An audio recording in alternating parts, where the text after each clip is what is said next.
Strap yourself in for Keeping It Real with Jack and Raoul.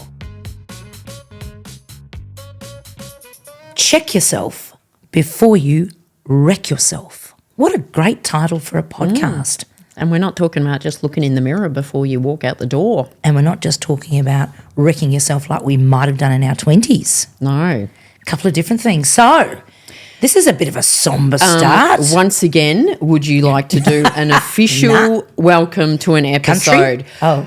Welcome back. This is Keeping It Real with Jack and Raoul, and I'm Gabrielle Dolan. And I'm Jack Phillips. Why am I the one that always has to do that? Why? Because you love it. I like to let you think you're in control, that you're the good girl, that you sort us all out.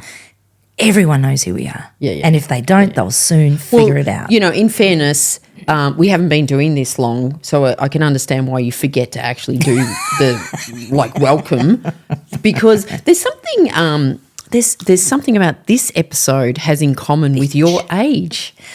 Well, there's something about this episode that says similarities with me, which is highly sought after, youthful, good fun, intelligent. Do you want me to go on? Oh, no, keep What number episode is it, 60. Raoul?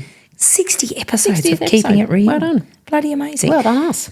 Now, it's good. Well done us. Exactly right. Well done you keepers for well done you, staying Keehlan. the distance. Well done everyone. He's staying Well done, Keehlan. When we first started doing this, Keehlan, He thought we were here for, 4 or 5 little episodes? Yeah, but he was 24. Now he looks about 57. I reckon Keehlan actually quite enjoys working with us because he doesn't know where it's going to go next. He never know where. We're a bit naughty. We're a bit unwoke sometimes. Raoul particularly. Gosh, he drops the F-bomb left, right and centre. I haven't sworn for ages on No, this you've been episode. pretty good. You were pretty good last night over dinner too. I did, Behaved yeah. yourself in front of my parents. Keepers, we had a little dinner last night at Jack's farm. Her parents were here. So, yes, I did behave myself. All right. Now, this is a good episode. It is episode 60. It is called Check Yourself Before You Wreck Yourself. And you are going to be very open and vulnerable and honest with us, which I think is awesome because whilst we have a lot of fun with our podcast, there is this element of keeping it real. And you've had a bit of a scare, a bit of a health scare, Raoul. I have. Talk to us about that, please. So, before Christmas last year, I did my normal mammogram, which, girl. Do every 2 years. Good girl. And it came back just before Easter saying there's a bit of an anomaly. This is last Easter? Sorry, Christmas. I was going to say, Christmas. haven't had Easter yet. Christmas. There was an anomaly. Anomaly is a hard word to say. I feel like I'm in Finding Nemo. Well, we're going deep. We're going deep and vulnerable. Sorry. Anomaly. Yeah, that's it. It was before Christmas and they said, look, you need to come back for another check. Good. Another mammogram. Good. We can fit you in like mid-Jan. I go, I'm on holidays. Is it, can I wait to the end of Jan? They said, yeah, that's fine. So I went back end of Jan, another mammogram, different one. And they said there's something there and it's either calcification, which is apparently nothing and they can just sort of leave, or pre-cancer. So I'm going, and they had to do a biopsy. Yep. Mind you, have you ever had a biopsy? No. Oh, yeah. I Anyway, haven't. It's like when you go to the dentist and the most painful bit is the Needle. The needle. Yes. It's like, oh my God, but 10 times worse than that. I'm just saying because anyway. That shouldn't put people off. No, it shouldn't. Getting them. No, do not. And that's like this anyway. So And I we're had to, tough. I'm tough. Yeah. You So are I had to have a biopsy, and you wait around, and they said it's. This is January, end of January. This is end of January, and they came back and said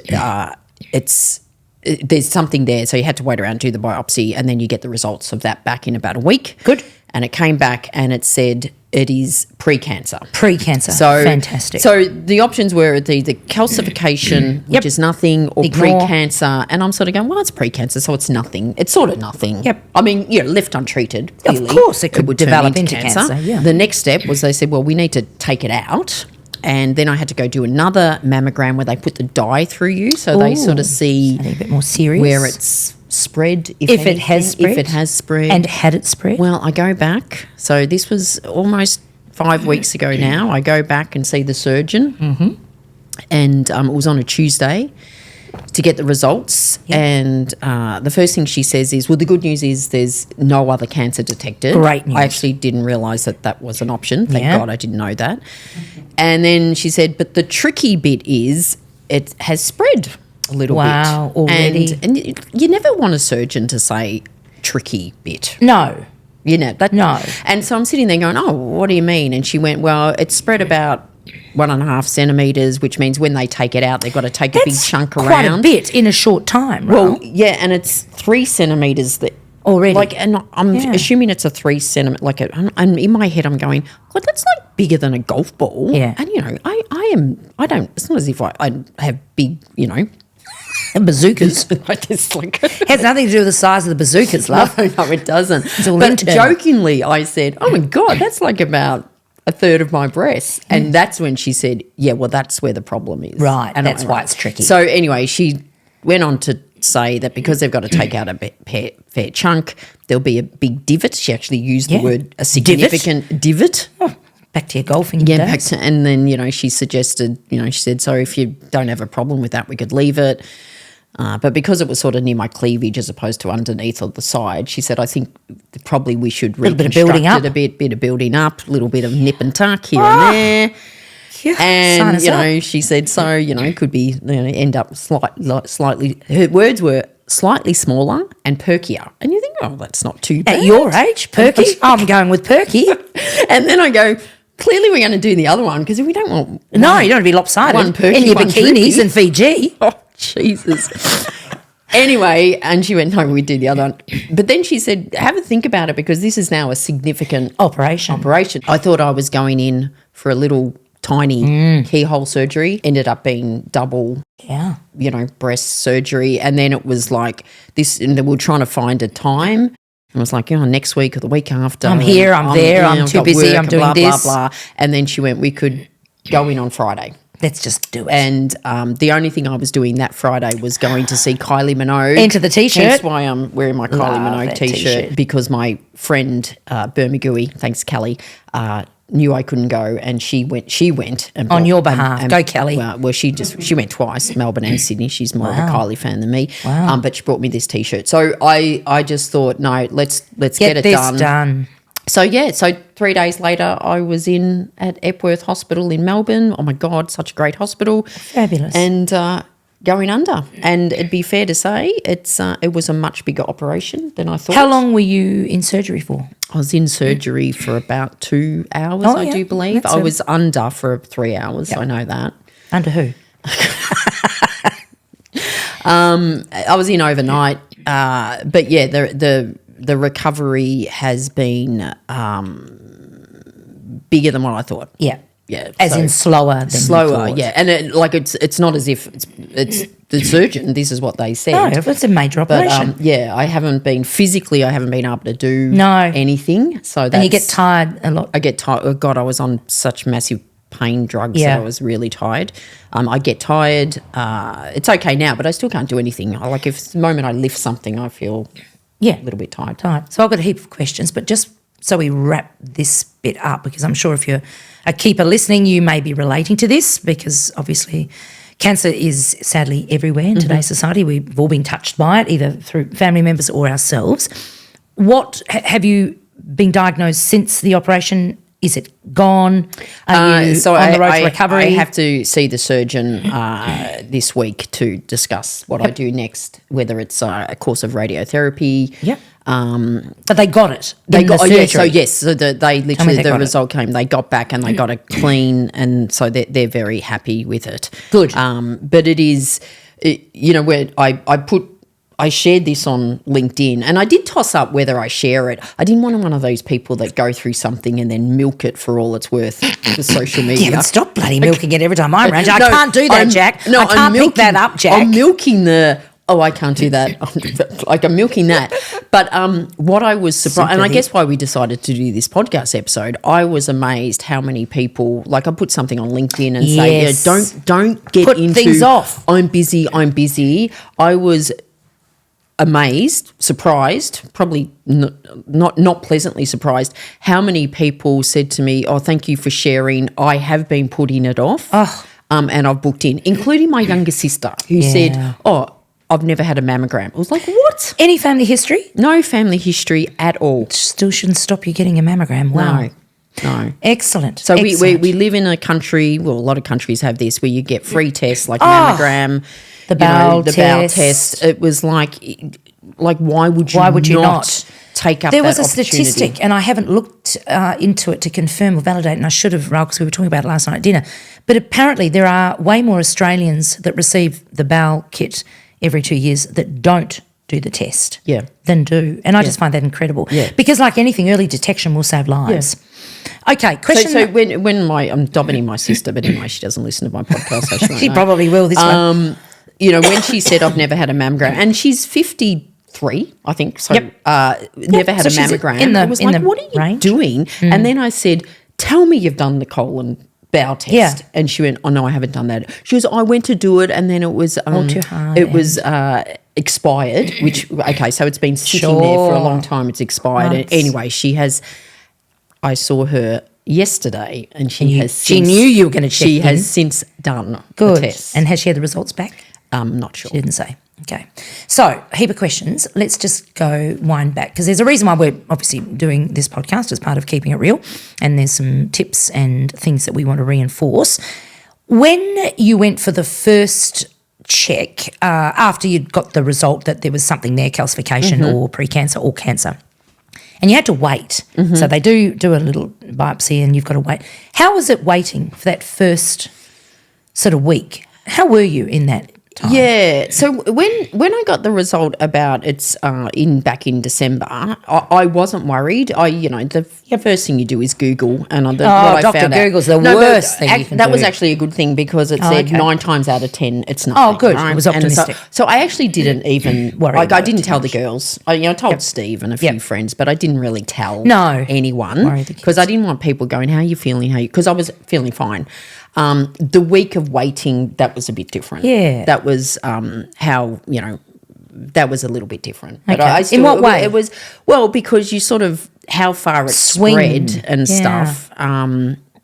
It's not as if I was worried, but like I knew it was a little bit anxious. Yeah. Of Did you have going that? in, and like even Steve was saying, "Do you want me to go in with you?" Yeah. And I went, "No, that's on, okay." Steve. And then when I got into the waiting room, Steve's thinking perky. It's all there. He couldn't get past perky. Stop saying that. But even when I went in to get the results, I think the receptionist said, "Is there someone here with you?" And then you go, "No, should there be?" Yeah, Oh my God. so I was you like- read so much into this. I was just going to say the wave of emotions, like when I've been thinking about something, and I'm generally optimistic like you, glass very full. Yeah. It'll be fine. I'll be right. I'm Yeah. tough. I'm strong. I'm healthy. I'm well. But then like 3 o'clock in the morning, what if this really what is, if- did you have that wave of emotions between, I'm sure this is fine. I'm sure I'm going to be okay. And then, oh my God, what if? Yeah. Look, yes. I was going to say probably not waves, ripples, but Yeah. tiny waves.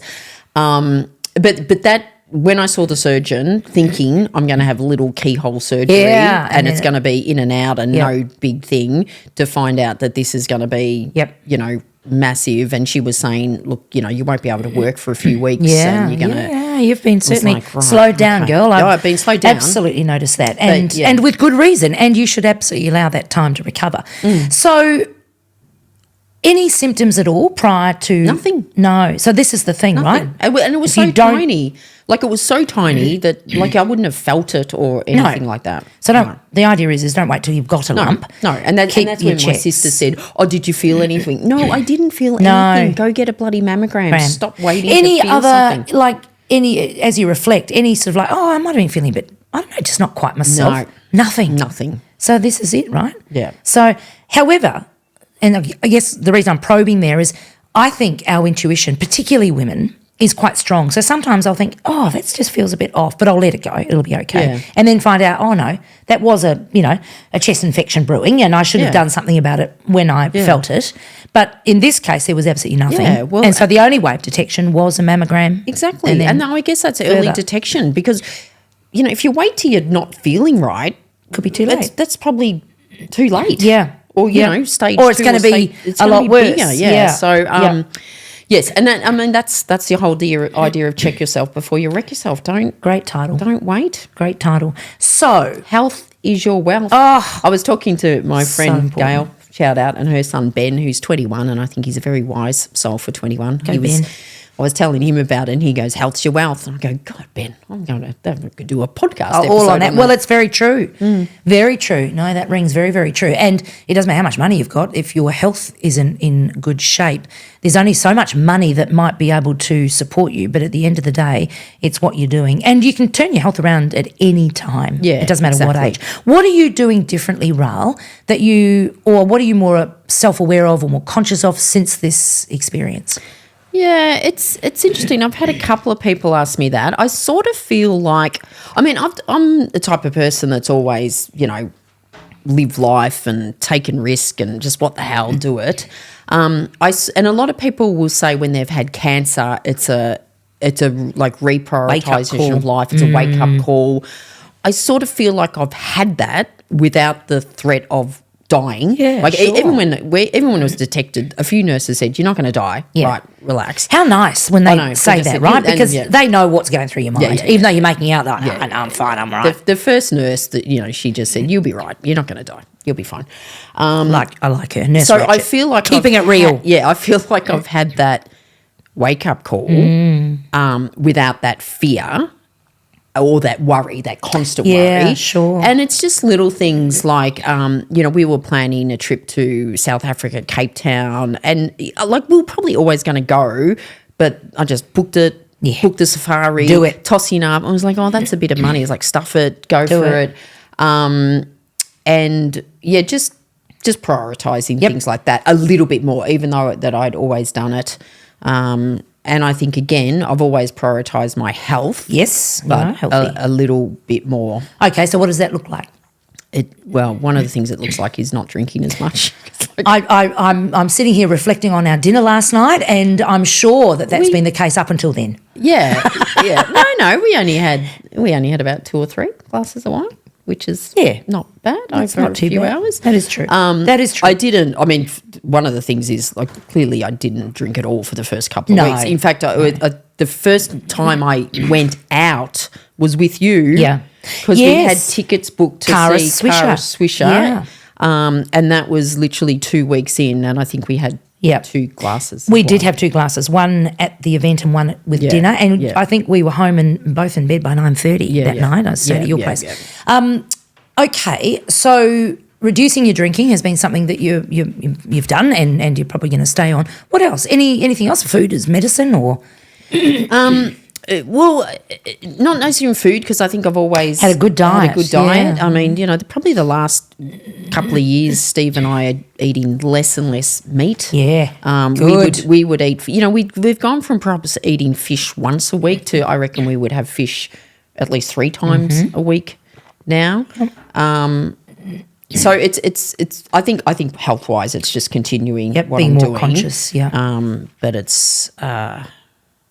It's different. Yeah, it would be. And exercise would have been reduced. I mean, I know you're still active. You're moving, you're walking. Yeah, so I can't. But you can't run. I can't run, and I'm not doing chest presses anytime soon. No. I still physically I can't lift anything really heavy. The moment I lift even the dog Digger, like he's, I don't know, whatever. Oh, he's tiny. And so, and even the other day I went for a walk. It was a 2.5 kilometre walk, which is the long, and it was very slow. When I say it was a stroll. Yeah. And you felt that it? I felt it that night. Yep. So and my body can't get hot. So No. the hot weather recently has been killing me.